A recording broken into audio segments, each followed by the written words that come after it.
So the world moves in mysterious ways. I was talking to the boss about the project the other day and plans for upcoming stuff, and we discussed selling the engine and the transmission out of the car on Facebook Marketplace.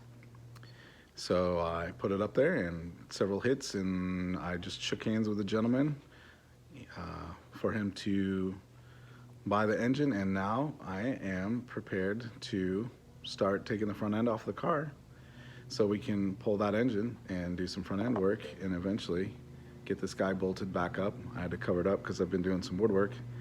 Get that guy bolted back together and drop the engine in there. So I'm excited. Things are moving a little quicker than I anticipated, but hey, I'll take it.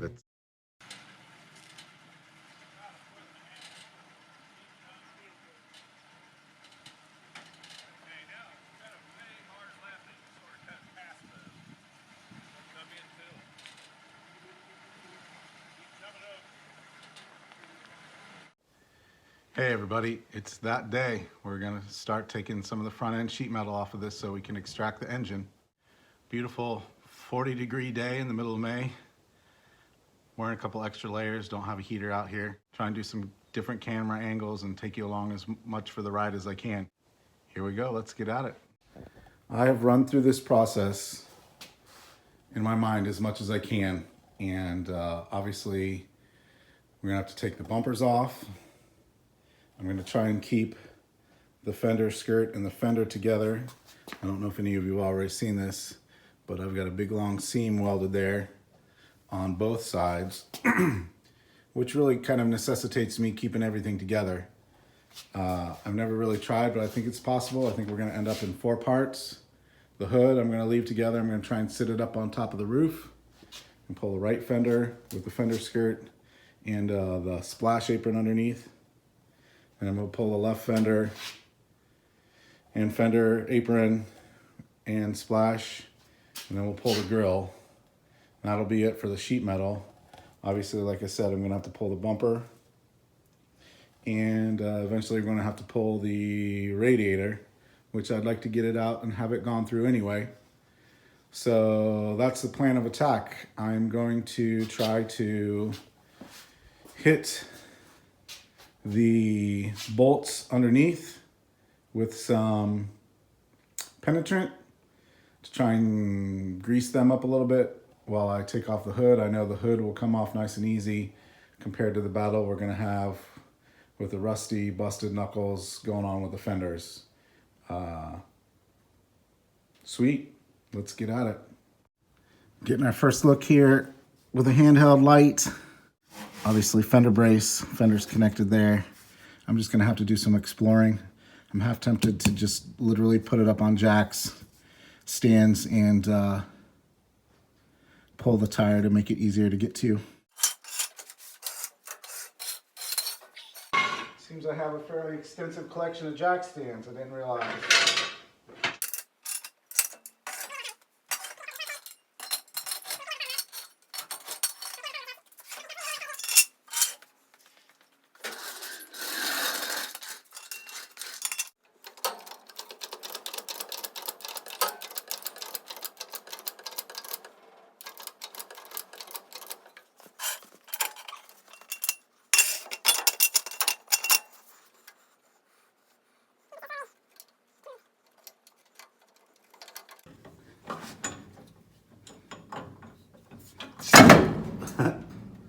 Sure.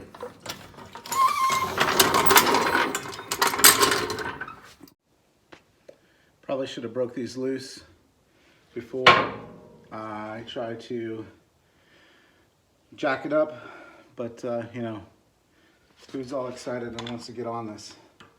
This guy. 13/16.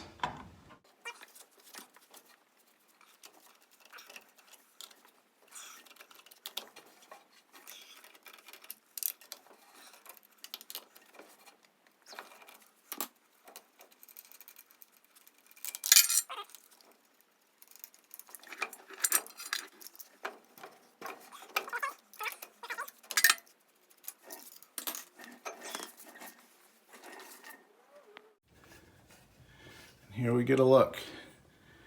So I've got the splash apron that attaches everything up top. We run all the way down to the back where the attachment to the running board is. We've got a brace here, and those along the bottom of the splash apron. And then I guess I probably need to look inside the other one to see if it attaches to the grill or near the grill.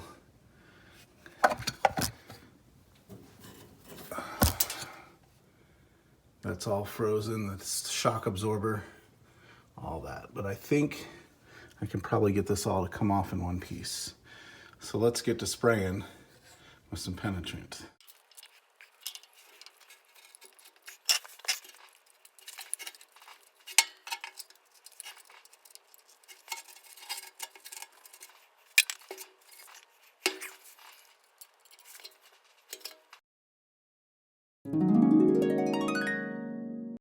Remember that first video when I was complaining about how much this stuff sprayed all over the place? Today I learned that you can control it. See the slider there, the black slider? If you look at it, it's how much you want to come out. You can actually control the pressure. Then you don't spray stuff everywhere. Awesome.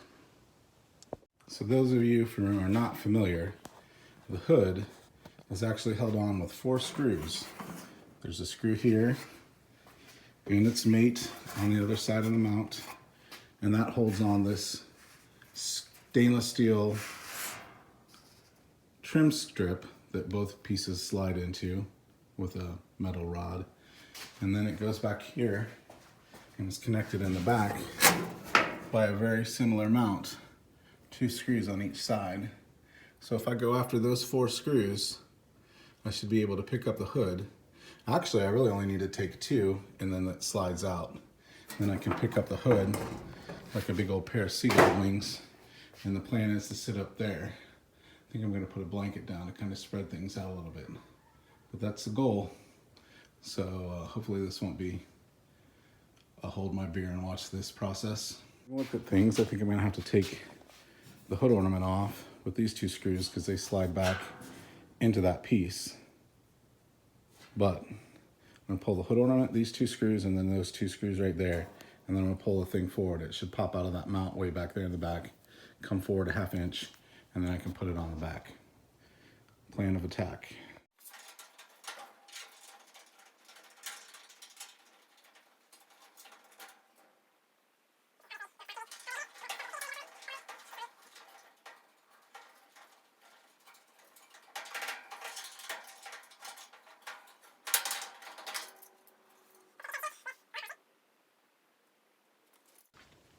Those of you not familiar, 36 Ford hood ornament, the old standard V8, but a good one in good shape. The V actually had 2 longer ears that came up to the edge of the 8. It's pretty standard for the old ones. Although cool, it was a poor design because these always snapped off. And then I've got the blue badge pressed in with a clip here. Good news is I managed to score a fairly inexpensive hood ornament off eBay quite a while ago. It's stashed up in the overhead. I haven't gone through all that stuff with you guys, but there you go, V8 hood ornament with the oval.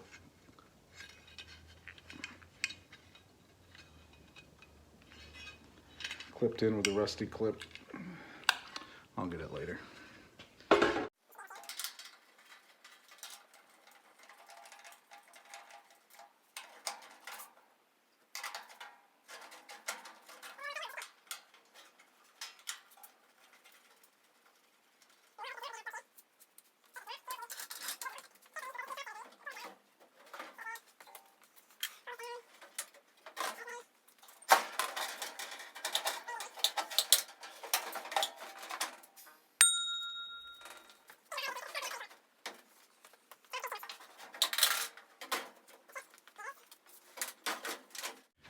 And I remember getting pinched last time I did this, so I'm sure it's gonna hurt.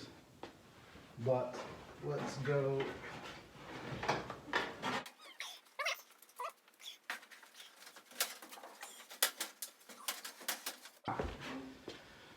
A lot easier than I thought. So here we go, engine bay with no hood. Lots of space in there. This is where that mount went. The radiator cap is on the stick. It's not really pressurized anyway. But there's the look there. And if you want to look at this, this mount was made by whoever had the car last. You can see it's just a piece they bent up and tacked with some bad welding. And this is what the original is supposed to look like. It's actually two pieces bent and then tack welded together. And it fits right up in there like that. Ignore the gunfire. There's a firing range half a mile away, outdoor.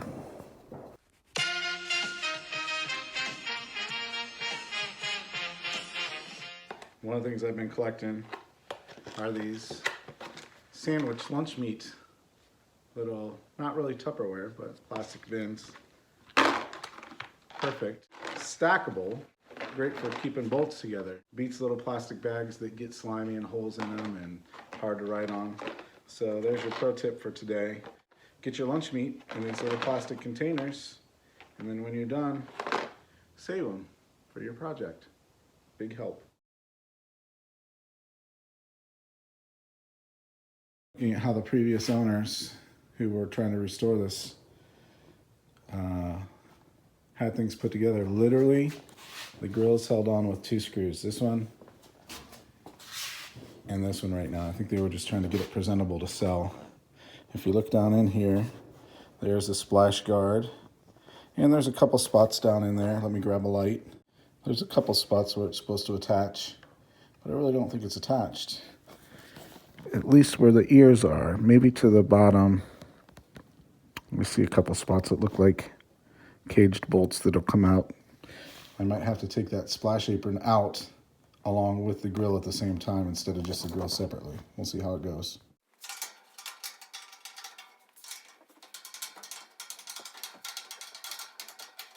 .36 front end sheet metal is notoriously difficult to get aligned, and it seems like they were using these 2 screws to really pinch the grill in, keep things together. See if I can keep from dropping this little nut. 1.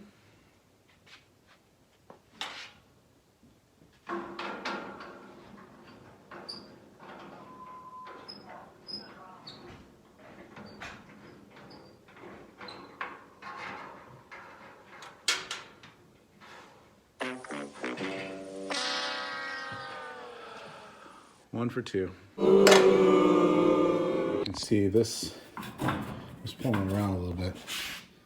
That's a pretty big gap that they were trying to pull in together. And again, if you look down here, I'm loose on the left side, but not on the right, so I'm going to go down there and figure out. It was loose.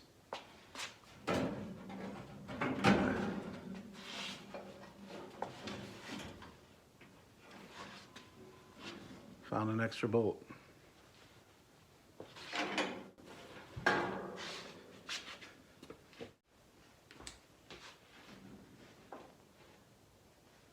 Looks stainless.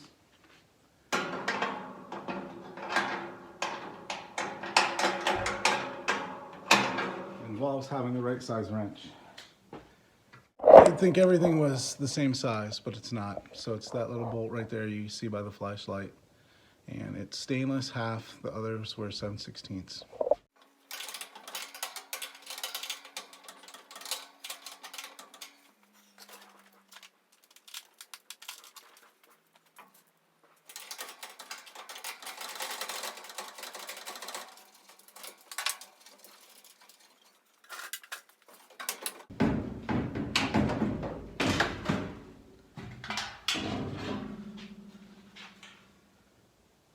.36 Ford grill. Well, nice 36 Ford grill. Everything's pretty straight. I don't really feel like I need to go out and buy a new one to grill, you know, for what it's worth. Here's my tired old radiator. Fins are pretty rough.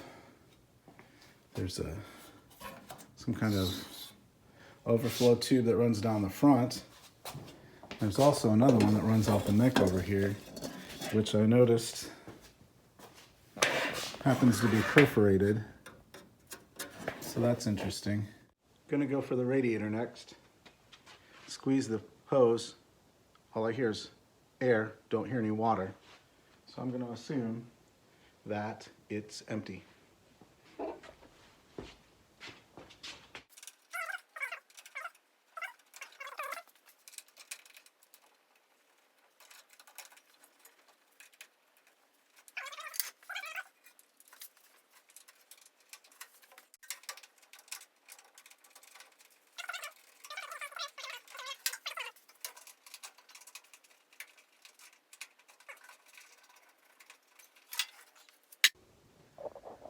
These are radiator stay rods. Their purpose is twofold. One, most importantly, it helps stabilize the radiator, because this would be a tall tower with two attachment points down at the bottom that wobbles around a lot when you're driving if you didn't have it triangulated with these two rods back to the firewall. And the second purpose is they aid in lining up the front end metal so that the grill is in the right place in relation to the firewall so that the hood fits over everything really well. And so I'm going to pull these two, and that way I should be able to pull the radiator.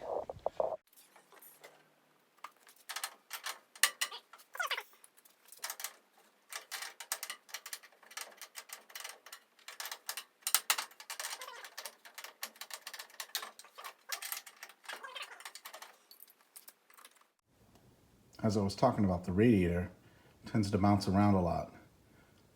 So Ford made the radiator mount spring-loaded so that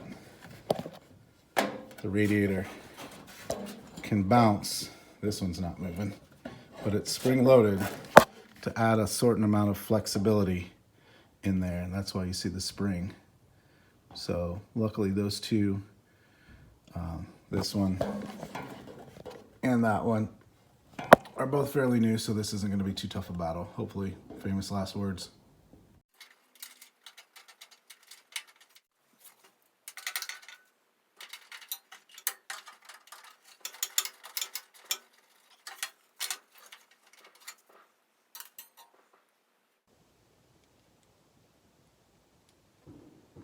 Spring-loaded bolt number one. Pretty sure this isn't stock, so I'm going to have to research that process and see. I think they actually made specialized bolts for it. I'll let you know.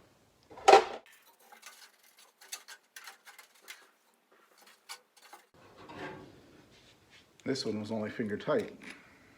Didn't even need the wrenches.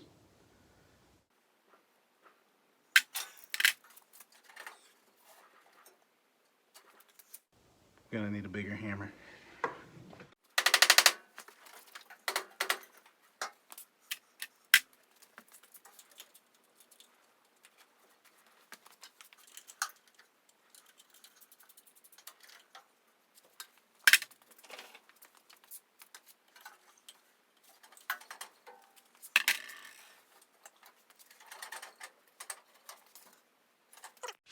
You know what? Dad would say IOFRH. IOFRH. It's only a freaking radiator hose.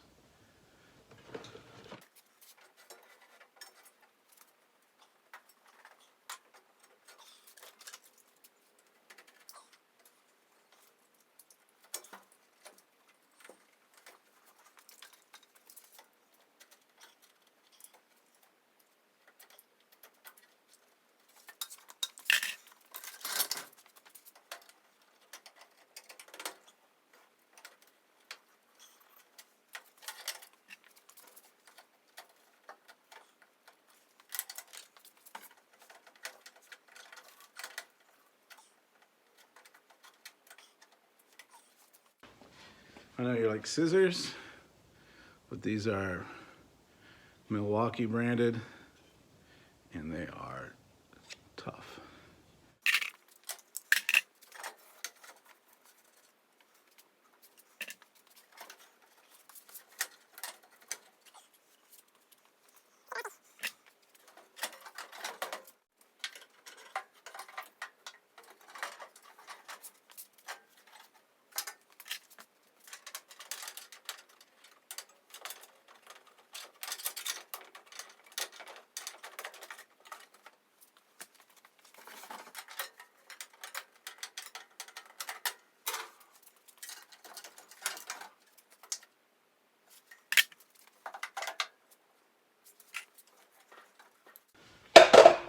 Wish I just had a big old kitchen knife I could slide through that stupid radiator hose.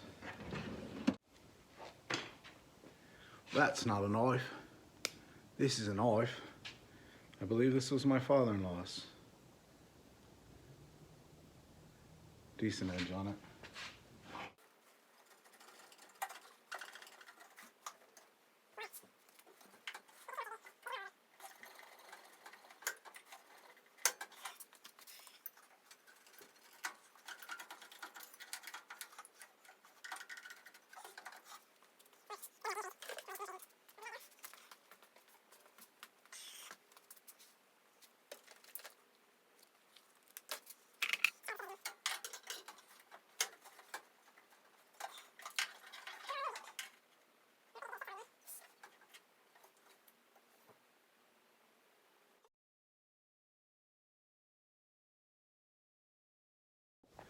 So I've been going at this thing off camera for a couple minutes.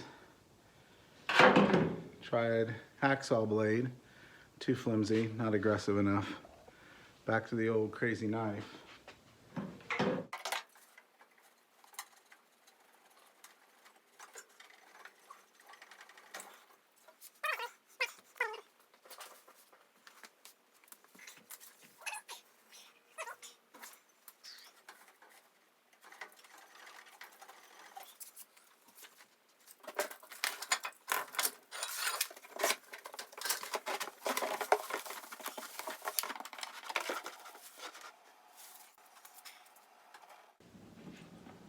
Didn't think there was anything in it, honestly.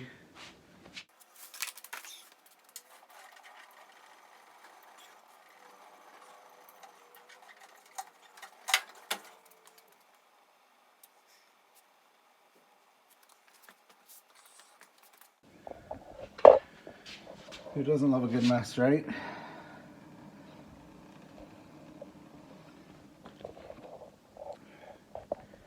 Probably just cross-contaminated my oil catch pan for other stuff, but whatevs.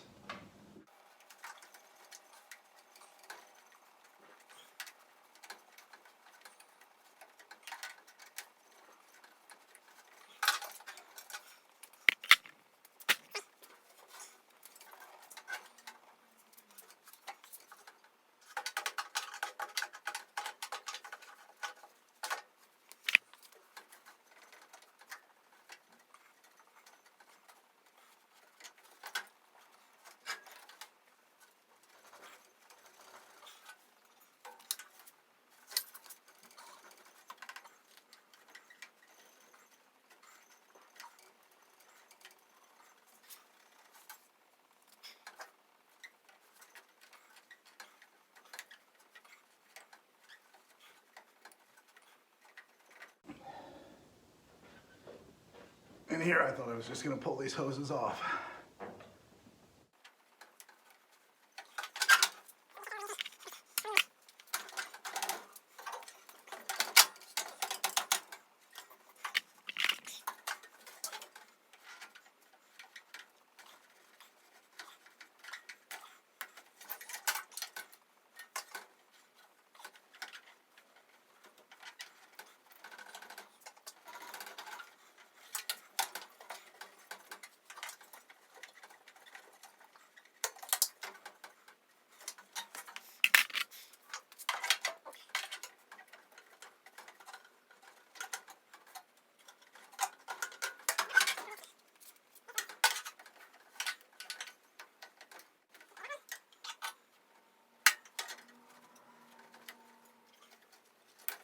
Okay. Finally, folks. Give me a moment to clean my equipment for a second. Whew. Something smells nasty.